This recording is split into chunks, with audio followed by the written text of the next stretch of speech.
यदि तुम वही अर्जुन हो जिसे मैं वर्षों से जानता हूं, तो मुझे पूर्ण विश्वास है कि तुम अपना अधूरा द्वंद अवश्य पूरा करोगे। मैं पहले भी वही अर्जुन था और अब भी वही अर्जुन हूं। मुझे ये द्वंद स्वीकार है।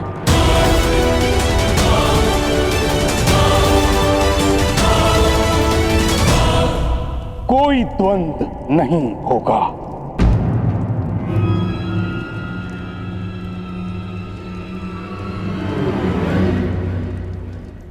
क्यों पितामह? महामंत्री के अनुसार अर्जुन ने मुझे पराजित किया, परंतु वो स्वयं भी विजयी नहीं हुआ है। अगर वो सर्वश्रेष्ठ है तो उसे सिद्ध करना होगा।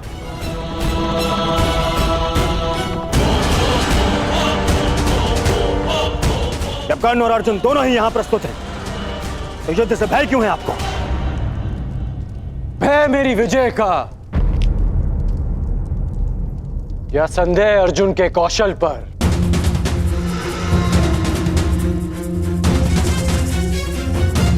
या अविश्वास आचार्य द्रोण की शिक्षा पर? सावधान कर्ण! मेरे गुरु के अपमान का तो साहस मत करना। आज्ञा दीजिए पितामह। आज संसार देखेगा आचार्य द्रोण द्वारा रचित अर्जुन नामक तट से टकराकर कर्ण नाम की लहर कैसे टूटती है। किस प्रकार मेरे में कर्ण के चुनौती के सूर्य को अस्त करते हैं। कर्ण ने हस्तिनापुर की न्याय और नीति पर प्रश्न उठाया है। आज इन्हें विश्वास हो जाएगा कि हस्तिनापुर में अब भी न्याय और नीति का शासन है।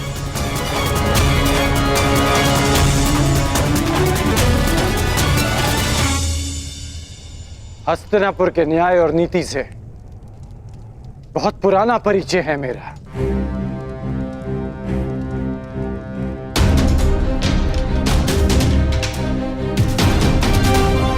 परंतु मैं तुम्हारे कौशल का परिचय जानना चाहता हूं।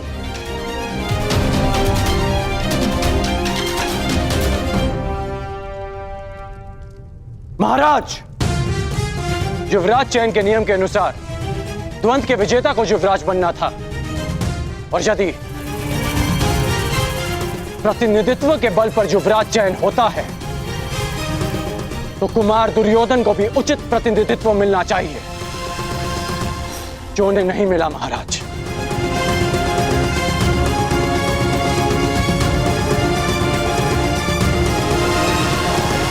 यदि अर्जुन कुमार युधिष्ठिर की ओर से द्वंद कर सकता है तो मैं भी कुमार दुर्योधन का प्रतिनिधित्व करूंगा।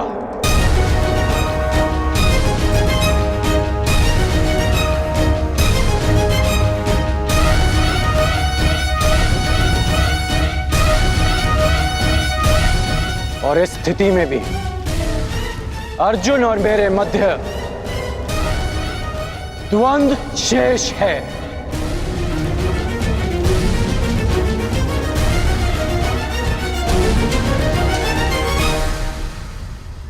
इसे कहते हैं सीधे पांव 12।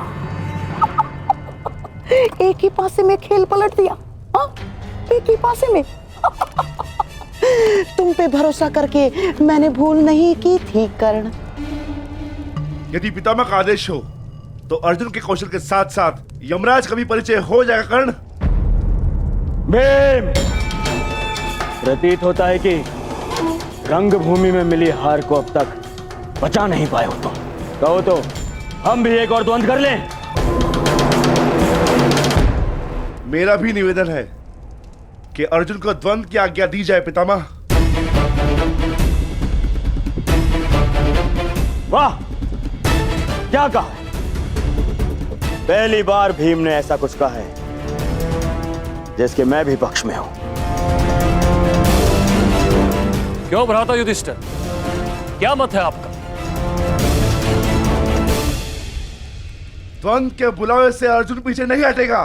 हमें भी स्वीकार है। हमें भी स्वीकार है।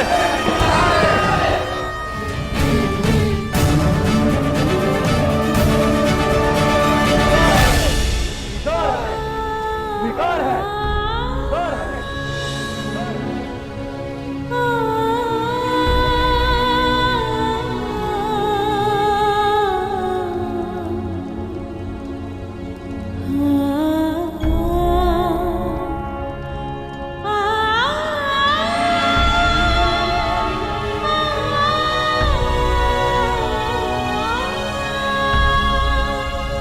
परंतु मुझे स्वीकार नहीं।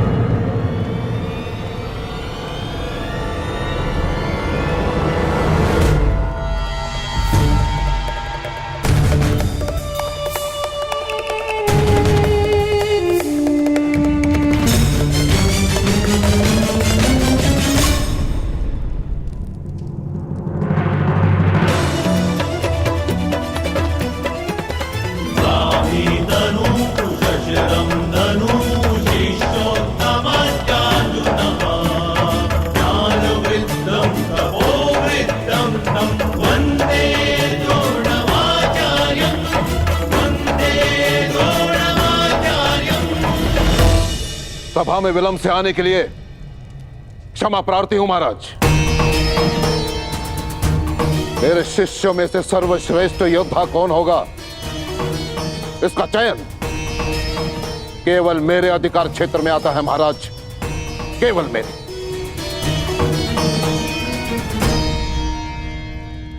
आपका तात्पर्य क्या है आचार्य?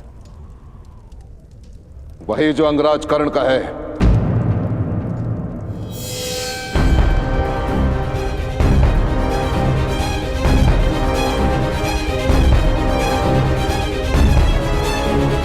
यदि सर्वश्रेष्ठ योद्धा का चयन युद्ध भूमि है तो युद्ध भूमि मैं दूंगा।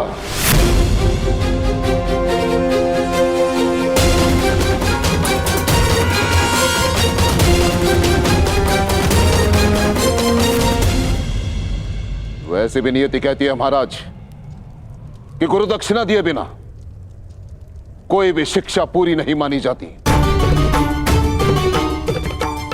मुझे गुरु दक्षिणा चाहिए, वो भी राजकुमारों से।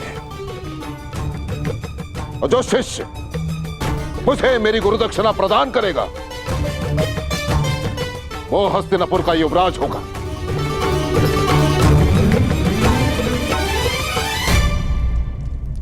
आचार्य, कहीं इस घृणा का अर्थ भी वही तो नहीं जिसके कारण एकलव्य का अंगूठा छीना था आपने? मुझे तो केवल शंका है कि यह परीक्षा भी उसी शिष्य के लिए तो नहीं जिसे आप सर्वश्रेष्ठ मान चुके हैं।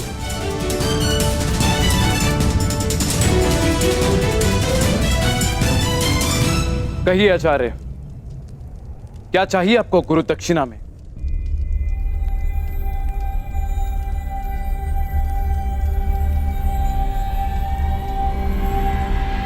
पांचाल नरेश द्रुपद।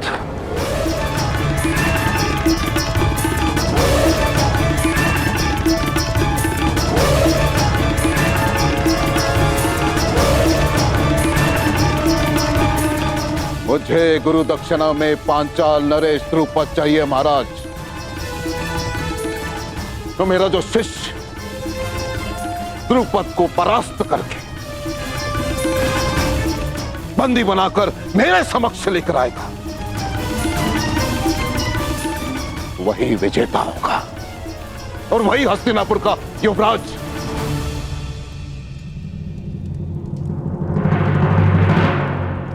ये कैसी गुरु दक्षिणा है आचार्य?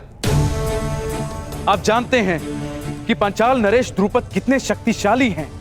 उनकी सेना अपराजय है आचार्य। योद्धाओं में वट वृक्ष के समान है वो। तो मेरे शिष्यों को बलपूर्वक उस वृक्ष को उखाड़ कर फेंकना होगा महाराज। अपने गदा के प्रहार से पांचाल के दुर्ग की नींव हिलानी होगी। अपने बाणों की वर्षा से पांचाल के आकाश को प्रकाशहीन करना होगा। हस्तिनापुर का युवराज केवल वही हो सकता है महाराज जिसके नाम से शत्रु कांपे, जिसके तेज मात्र से हस्तिनापुर को कोई चुनौती ना दे पाए। केवल वो मैं अपने पुत्रों को मृत्यु के मुख में नहीं भेज सकता। ईश्वर ने मुझे नेत्र नहीं दिए हैं। अब आप चाहते हैं कि मैं अपने पुत्रों के मुख से स्वर भी ना सुन पाऊं? नहीं आचार्य, आप कुछ और गुरु दक्षिणा मांग लीजिए। मैं यहां व्यापार के लिए नहीं, प्रतिकार के लिए आया हूं महाराज। मुझे द्रुपद चाहिए या फिर और कुछ नहीं। और यदि हस्तिनापुर मुझे मेरी गुरु दक्षिणा नहीं दे सकती तो मैं कहीं और ढूंढूंगा उस सर्वश्रेष्ठ योद्धा को जो मेरी गुरु दक्षिणा मुझे प्रदान करे।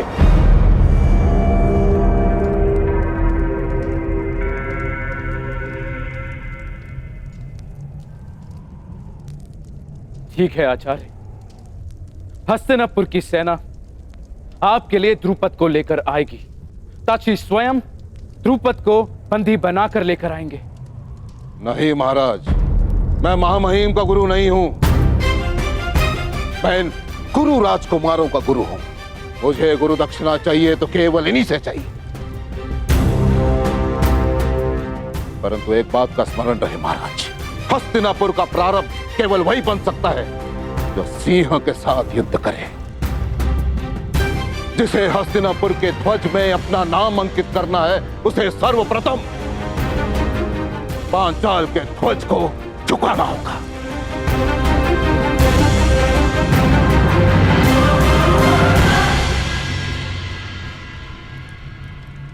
नौकार तलवार बनाता है महाराज, परंतु अपने स्वामी को देने से पूर्व उसकी धार को परखता है। परंतु मैंने उस धार को परखे बिना वो तलवार आपको सौंप दी, परंतु अब परख होगी महाराज। मैं देखना चाहता हूं कि मैंने शूरवीर योद्धा तैयार किए कि हस्तिनापुर में केवल अपना समय नष्ट किया है। क्या तुम 105 में से कोई है जो अपने गुरु के ऋण को चुका सके?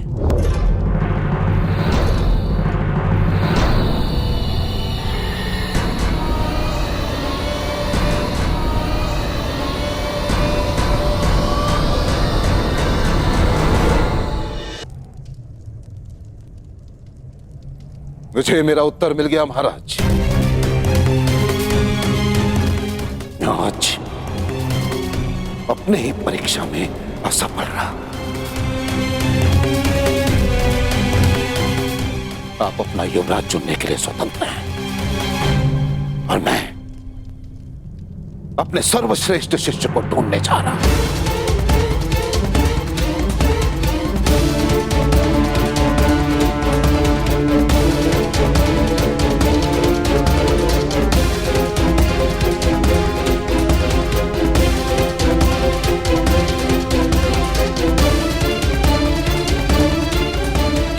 ठहरिए गुरुदेव।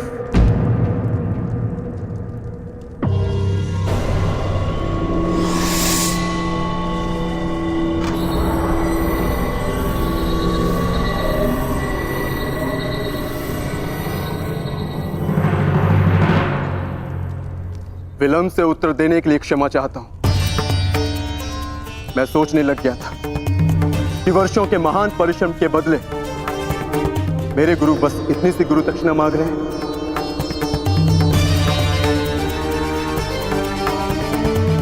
आपने संसार के सर्वश्रेष्ठ योद्धा तैयार किए हैं गुरुदेव, ये मैं सिद्ध करूंगा। मैं पांचाल नरेश को आपके समक्ष लेकर आऊंगा। मैं पांचाल की ध्वजा को आपके चरणों में भेंट करूंगा।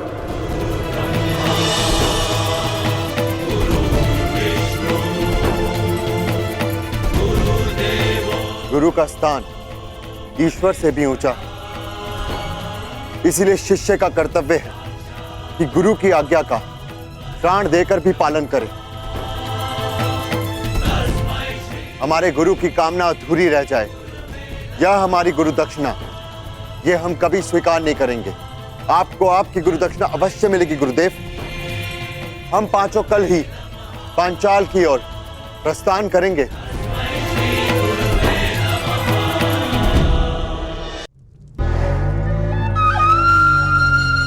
मेरे होने वाले सम्राट।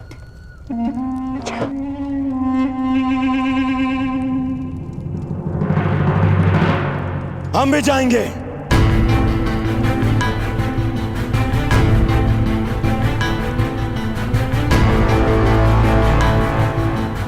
पांचाल नरेश को आपके चरणों में लाने के लिए।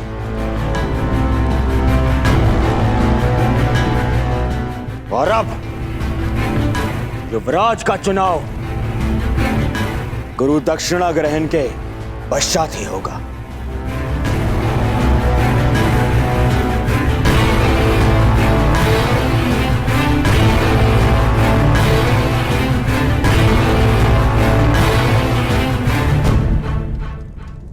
तुम भी हमारे साथ चलोगे मित्रकर्ण, मेरे साथ में।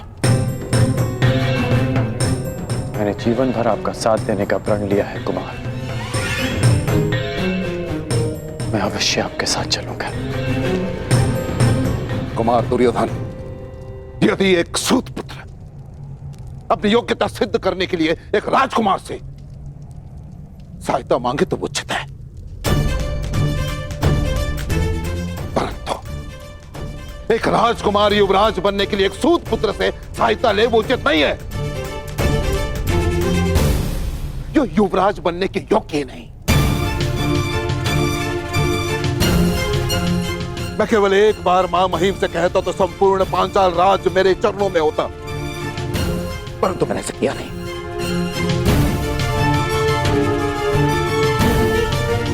क्योंकि एक योद्धा अपनी शक्ति से अधिकार पाता है, दान में प्रसाद नहीं।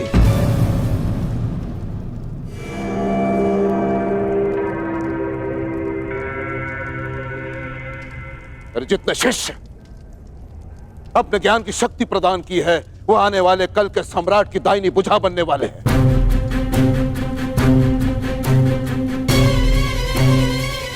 यदि इस भुजा को एक सूत पुत्र के बाहुबल की आवश्यकता पड़ जाए तो मुझे ग्लानि है कि तुम मेरे शिष्य हो।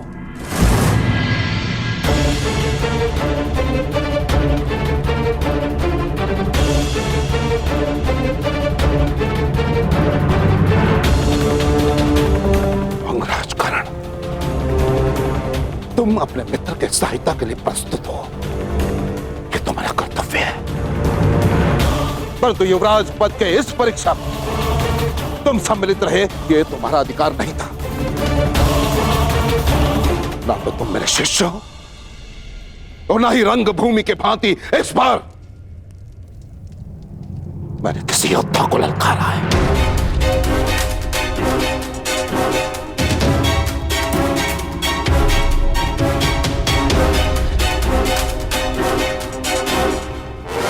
और यदि तुम भारी योद्धा के सहायता के बिना पांचाल नरेश द्रुपद का सामना नहीं कर सकते तो तुम्हें वहां जाने की आवश्यकता नहीं है।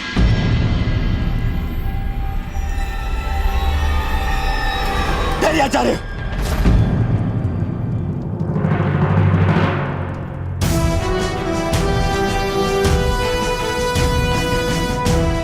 आपने ठीक कहा आचार्य। हाँ कर आचार्य, तुम ठीक कह रहे हैं। ये उनके शिष्यों की परीक्षा है, इसलिए मैं दुर्योधन अपने भाइयों के साथ में स्वयं अपने गुरु दक्षिणा का ऋण चुकाने अवश्य जाऊंगा। यदि ऐसा करते हुए मैं वीर गति को भी प्राप्त हुआ तो मेरा सौभाग्य होगा।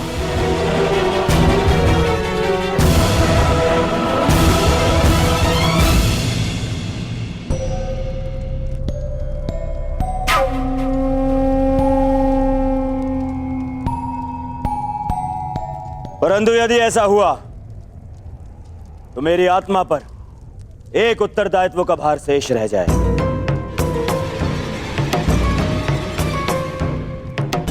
मैंने कर्ण को अंगराज घोषित किया, इसीलिए मेरा निवेदन है कि पांचाल पर आक्रमण से पूर्व मित्र कर्ण का राजाभिषेक कर दिया जाए।